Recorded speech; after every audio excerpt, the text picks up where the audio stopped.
Welcome back, Warner fam. Today, I'll recap an action-packed and thrilling sci-fi film, Venom: The Last Dance. So keep your eyes wide open and stay safe. The movie starts on the mysterious planet Clintar, a dark and eerie home to the symbiotes. Their creator, Null, a being of pure chaos, has been locked away due to his cruel and terrifying ways. Null is desperate to escape his prison, and he knows there's only one way to do it. He needs the Codex. This powerful artifact would give him the strength to break free and spread destruction across the universe. Not willing to wait, Null unleashes his terrifying minions, the Xenophages, to hunt down the one symbiote who holds the Codex. The stakes couldn't be higher as the universe's fate hangs in the balance. Eddie Brock and Venom find themselves drunk and laying low in Mexico, trying to forget their troubles in Earth 616. But trouble never stays away for long. Suddenly, the same glowing portals that Null opened to unleash the Xenophages appear, pulling Eddie and Venom back to their own chaotic universe. They land right back in front of the bewildered bartender, who looks like he's seen it all. As Venom shamelessly tries to make himself a drink,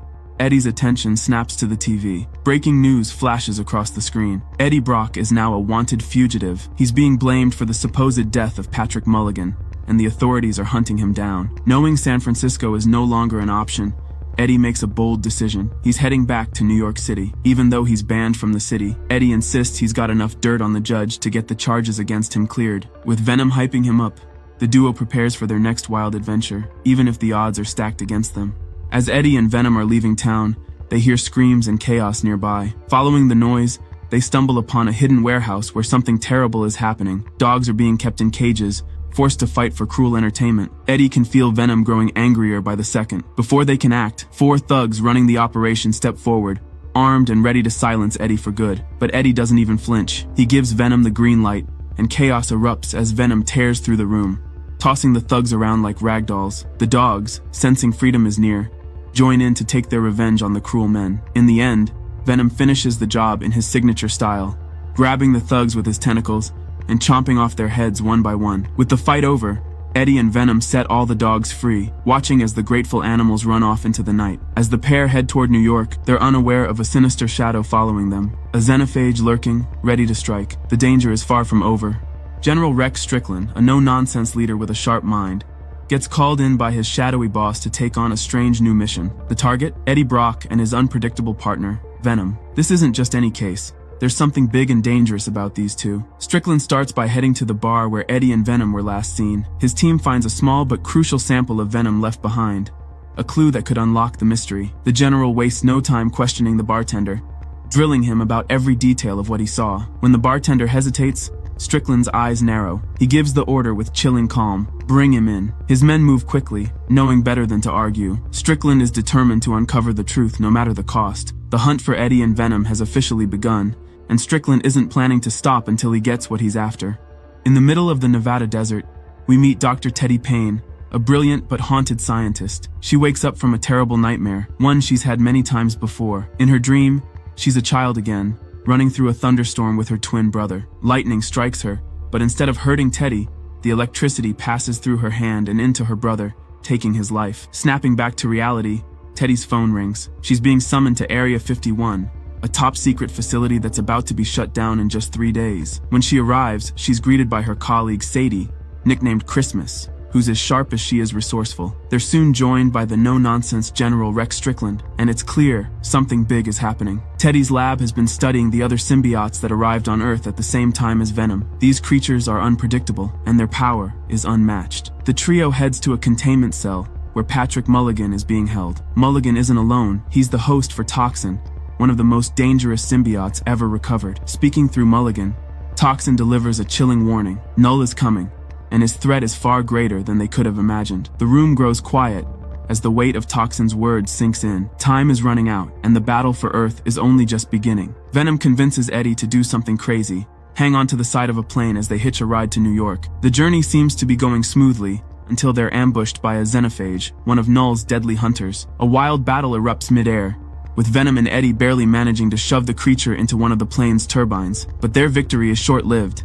The xenophage regenerates on the ground, ready for more. Before Eddie can even catch his breath, Venom makes him jump off the plane with a parachute. They land hard in the middle of nowhere, with Eddie frustrated and covered in dirt. That's when Venom finally opens up about the truth. Null isn't just hunting them randomly, he's after the Codex, A powerful bond formed when a symbiote and its host's life forces combine. Venom reveals that this happened when he saved Eddie's life after Riot impaled him. Now, the Xenophages can sense the codex if Venom fully emerges, so he stays hidden within Eddie to avoid detection. As they regroup, Eddie spots a lone horse grazing nearby. Without hesitation, Venom takes over the animal, transforming it into a speedy, monstrous steed. With their unusual ride, Eddie and Venom charge forward, knowing their mission is only going to get tougher. Strickland orders his mercenaries to hunt down Eddie and Venom, and it doesn't take long for the two to get cornered near a rushing river. With no other option, they dive in, the icy water pulling them into chaos. Separated from Venom in the struggle, Eddie finds himself face to face with two armed mercenaries. He fights hard,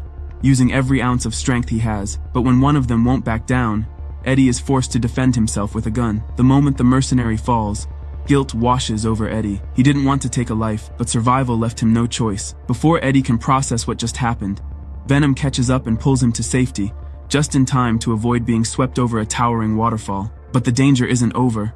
The mercenaries are closing in, ready to finish the job. Out of nowhere, the Xenophage appears, tearing through the mercenaries like a living nightmare. It's a horrifying sight. Its jaws rip and shred with no mercy, leaving nothing but chaos behind. While the Xenophage is distracted, Eddie and Venom seize their chance. They slip away quietly, hearts pounding, knowing they've narrowly escaped a deadly trap. But the shadow of danger looms larger than ever. Toxin reveals his true form to Teddy and Sadie, his towering, menacing figure filling the containment cell. His voice is deep and chilling as he delivers a grim warning. Venom carries the codex. As long as he survives, the entire world is at risk. The weight of his words sinks in, leaving Teddy and Sadie stunned. They realize that stopping Venom might be the only way to protect everyone. Meanwhile, General Strickland is furious. The loss of his soldiers fuels his rage, and he slams his fist on the table in frustration. He refuses to let Eddie and Venom slip away again. Determined to end this personally, Strickland declares, "If no one else can get the job done, I'll handle it myself." With his sights set on Eddie and Venom,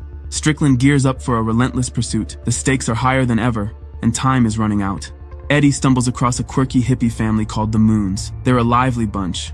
Martin, the laid-back dad, Nova, the free-spirited mom, and their two kids, Echo and Leaf. The family shares their food with Eddie, and after hearing his story, they offer him a ride as far as Vegas. It's perfect timing since they're heading that way to check out Area 51 before it closes for good. As they hit the road, the van fills with laughter and music. The family belts out Space Oddity, their voices mixing with the hum of the engine. For a moment, Eddie finds himself smiling, feeling a little less alone. As the sun dips below the horizon, Venom starts chatting with Eddie. He wonders aloud if Eddie could have been a good family man. When Leaf nervously asks about aliens, Venom, using Eddie's voice, reassures him, "Don't worry, kid.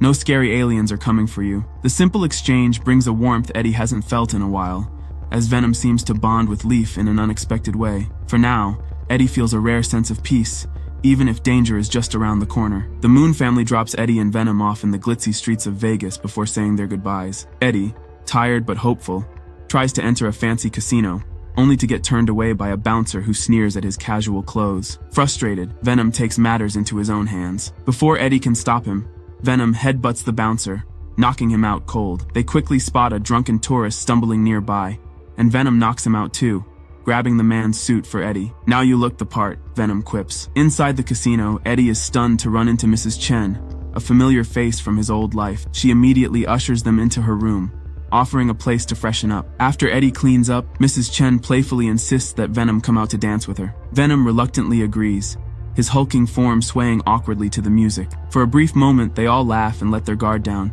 but their fun doesn't last. The dancing makes it easy for the Xenophage to lock onto their location. Venom senses the danger and quickly retreats into Eddie. The Xenophage snarls in frustration and retreats, but not before alerting someone else to their whereabouts. Strickland and his team storm in moments later. They ambush Eddie, separating him from Venom and taking them both captive. The once glittering Vegas backdrop now feels like a trap, and Eddie realizes they've walked straight into the enemy's hands. The Moons finally reach Area 51, just as Eddie wakes up inside a cold, dark cell. Strickland pulls Eddie out, his face filled with anger. He plans to execute Eddie himself, thinking that killing him will destroy the Codex. Eddie knows this means either he or Venom has to die. But just as Strickland is about to strike, Venom surprises everyone. He had secretly latched onto Sadie, and with a burst of power, he jumps back to Eddie to save him. Before they can escape, the Xenophage shows up. It's huge, hungry, and ready for a fight. But just as things look hopeless, Toxin, who's still inside Mulligan, steps in. Toxin holds the xenophage back long enough for Venom to make a break for it, but in a cruel twist, the xenophage catches Toxin and eats him, shredding his body into pieces. Meanwhile, Teddy and Sadie are working fast to free the other symbiotes locked away in the facility. As they release the symbiotes, they latch on to unsuspecting scientists, taking control of their bodies and unleashing their true forms. The battle between the symbiotes and the xenophage is fierce. The symbiotes fight hard, but the xenophage just keeps coming back, regenerating no matter how many times it's attacked. It even kills some of the other symbiotes, leaving Eddie, Venom, and their new allies with no choice but to keep fighting against an enemy that won't stay down. The xenophage breaks free from the facility, and the moons witness the chaos. Eddie knows he has to act fast. He races after them, determined to get them to safety. But just as he reaches them, the xenophage summons other dangerous creatures to join the fight and back her up. Sadie, now fully bonded with the symbiote Lasher, leads the charge, commanding the other symbiotes to fight back. Eddie quickly rescues the moons from a crumbling tower, pulling them to safety before they fall. Meanwhile, Venom has a plan. He lures the xenophages away from Lasher by leading them into a trap, a kill zone that he and Strickland have set up. Strickland, who had once been their enemy, switches sides after seeing one of his own men accidentally killed in the battle. Together, they blow up two of the xenophages while Venom speeds off on a motorcycle, decapitating another with a swift move. But just when they think they've got the upper hand, more and more xenophages appear, outnumbering them quickly. In the midst of the chaos, one of the xenophages kills Lasher after she separates from Sadie. Eddie and Venom know what they must do now. They realize that the only way to end this fight is to face it together, once and for all. They steel themselves for the final battle, ready to risk everything to stop the xenophages and save the world. Eddie and Venom step out into the open, trying to draw the xenophages toward them. Venom quickly wraps all the xenophages up with his powerful tendrils and pushes Eddie away to safety. He knows this is the only way to stop them. Strickland, ready to finish the job, activates a container filled with acid, which showers both Venom and the xenophages. Venom looks at Eddie and says, "Bye for now," before covering him with his body to protect him from the acid. Just then, Strickland detonates a grenade as the acid starts to burn him too. The explosion is massive, and the entire facility goes up in flames, destroying the xenophages for good. With the codex gone, Null's power fades, and he is forced back into his prison. Teddy, using her symbiote Agony, races to safety with Sadie. Thanks to her super speed, they manage to escape just before the explosion catches up to them. The battle is over, but the cost has been high. Eddie wakes up in a hospital, feeling confused. A federal official is standing next to his bed. The official tells Eddie that because of everything he did, his criminal record has been wiped clean. Eddie can go back to living a normal life now. But there's one catch. He must never tell anyone about the strange and dangerous things he experienced. Eddie finally makes it to New York City, ready to see the Statue of Liberty, just like Venom had always wanted. He sits down to enjoy the view, feeling peaceful for the first time in a while. As he looks out at the city, Eddie takes a moment to remember his best friend and everything they went through together.